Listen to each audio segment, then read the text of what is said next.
Galaxy S26 FE এখন থেকে মাত্র 20 থেকে 21 দিন পরে রিলিজ হতে যাচ্ছে এবং আমরা দেখছি যে গত S23 FE পর থেকে স্যামসাং অত বেশি সিরিয়াস নাই। কোনো সময় দেখা যায় যে same processor, same hardware, same display এবং সেম ডিজাইন ধরায় দিচ্ছে। এবং এইবার S26 FE তে তারা নতুনত্ব কি আনতে যাচ্ছে, প্রাইস কতটুকু বাড়বে, বা মার্কেটে আসলে অন্যান্য সময় যেমন দেখা যায় যে যখন রিলিজ হয় তখন অনেক দাম বেশি থাকে, কয়েক মাস পরে ওটার ভ্যালু কমে যখন 50 থেকে 60,000 টাকায় চলে আসে, তখন বাংলাদেশের মার্কেটে কিন্তু একটা সুইট ডিল হয়ে থাকে, যেমনটা বর্তমানে S25 FE বা S24 FE কে আপনি বলতে পারেন। তো একদম প্রথমত ডিজাইন থেকে স্টার্ট করতে চাই, কারণ আপনাদের অনেকেরই আগ্রহ আছে যে স্যামসাং আসলে ডিজাইন পরিবর্তন আনলো কিনা। দেখেন তাদের একদম লেটেস্ট S26 আলট্রাতেও ডিজাইন চেঞ্জ নাই, যে কারণে S26 FE তে ডিজাইনে কোনো পরিবর্তন আপনি দেখবেন না। অলমোস্ট সিমিলার বলতে, কারণ এবার S26 FE ফোনটা হালকা একটু পুরু হবে, তবে একদম সহজ কথায় ডিজাইন পাশাপাশি রাখলে আপনি বুঝতে পারবেন না, জাস্ট কয়েকটা ডিফারেন্ট কালারে আসতে পারে, এটাই এখনো পর্যন্ত লিকস এন্ড রিউমার। তবে একটা বড় পরিবর্তন এবার আসবে ইন্টারনালে, বিশেষ করে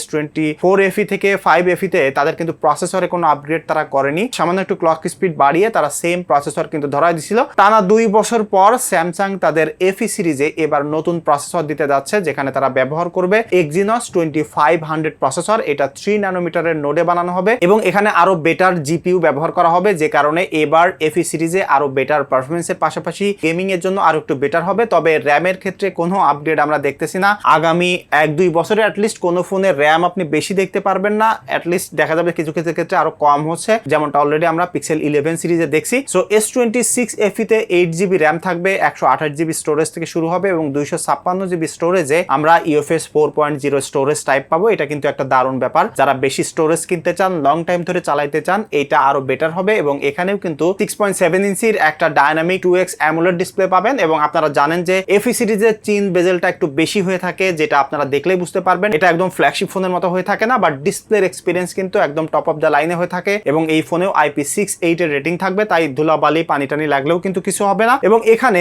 সেম ক্যাপাসিটির মানে 4900 মিলিঅ্যাম্পিয়ারের একটা ব্যাটারি ব্যবহার করা হবে, তবে এবার এখানে সিলিকন কার্বনের খানিকটা মিক্সিং থাকবে। এবং তার পাশাপাশি এখানে 45 ওয়াট পর্যন্ত ফাস্ট চার্জ সাপোর্ট করবে। এবং এখানে স্যামসাং এর একটা বড় ক্লেম আছে, যেমনটা তাদের ফোল্ড সিরিজে করেছে, সেটা হলো এই ব্যাটারি 2000 সাইকেল পর্যন্ত ব্যাটারির অরিজিনাল ক্যাপাসিটি রিটেইন করতে পারবে, যেটা কিন্তু গতবারের 1200 সাইকেল ছিল। তো এখানে কিন্তু ব্যাটারি টেকনোলজিতে তারা একটা হিউজ জাম্প আপ করতেছে, যে কারণে লং টাইম ধরে ব্যবহার করতে গেলে লাইক 2-3 বছর পরে যে FE বা যে কোনো স্যামসাং ফোনে যেমন ব্যাটারি দ্রুত ডিগ্রেড হয়ে যায়, সেই জায়গায় কিন্তু একটা দারুণ ইমপ্রুভমেন্ট আসছে। সো এইটা কিন্তু আমাদের দেশের ইউজারদের জন্য বেটার হবে, কারণ আমাদের দেশে কিন্তু অনেক প্রিয়ন ফোন বিক্রি হয়। তবে ক্যামেরা সেগমেন্টে সেম মেইন সেন্সর এবং টেলিফটো লেন্স থাকবে, বাট আলট্রা ওয়াইডের সেন্সরটা 12 মেগাপিক্সেলের থাকলেও এবার একটা নতুন সেন্সর ব্যবহার করবে, যেটা আরো ইমেজ প্রসেসিংটা একটু বেটার হবে। আপনারা অলরেডি জানেন যে জেনারেশনাল আপগ্রেড এটাই হয়ে থাকে এবং সেম সেলফি ক্যামেরা ব্যবহার করা হবে। 8K পর্যন্ত ভিডিও করতে পারবেন। আর স্যামসাং এর যে FE সিরিজের ক্যামেরা প্রসেসিং আছে সেটাই কিন্তু আপনারা দেখতে পারবেন। এবং FE সিরিজের বলার কারণ হইলো তাদের যে ফ্ল্যাগশিপ ফোন আছে সেই সিমিলার ক্যামেরা প্রসেসিং তাদের কিন্তু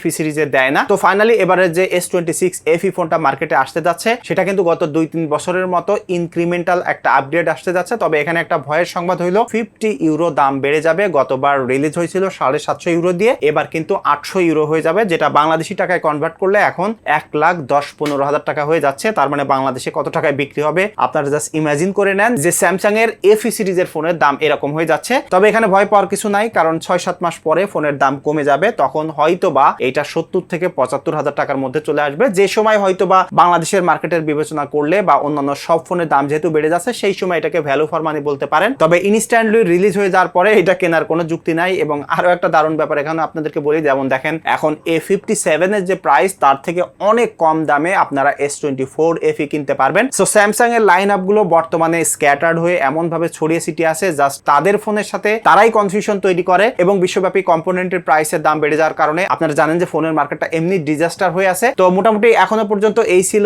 S26 FE leaks and rumour. এবং 20 দিন পর তো রিলিজ হবে, তখন আরো বিস্তারিত জানতে পারবেন। এবং এর মধ্যে যদি কোনো সিগনিফিক্যান্ট আপডেট আসে অবশ্যই আপনাদেরকে জানিয়ে দিব। আর আপনারা যদি কেউ FE সিরিজের ফোন ব্যবহার করেন বা স্যামসাং এর কোনো ফোন ব্যবহার করেন বা S26 FE আপনার কাছে কেমন লাগলো অবশ্যই কমেন্ট করে জানাতে পারেন। দেখা হচ্ছে পরবর্তী ভিডিওতে। ধন্যবাদ সবাইকে।